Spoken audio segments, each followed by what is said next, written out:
চারিদিকে শুধু internet, Netflix, YouTube, Facebook. হ্যাঁ, এখন থেকে বদলে যায়। একসময় পাঠকেরা আমাদের চোখ দিয়ে ক্লান্ত, আমাদের হৃদয়ের হাসিতে ফিরত। এখন সেই আবেগ হারিয়ে গেছে।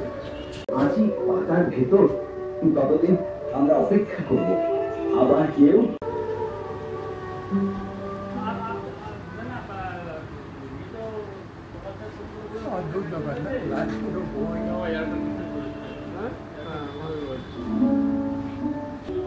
কপাল কুন্তলা বলুন তো, আজকাল আমাদের আর কে মনে রাখে? এক সময় পাঠাগারে আমাদের নিয়ে কত আলোচনা হতো।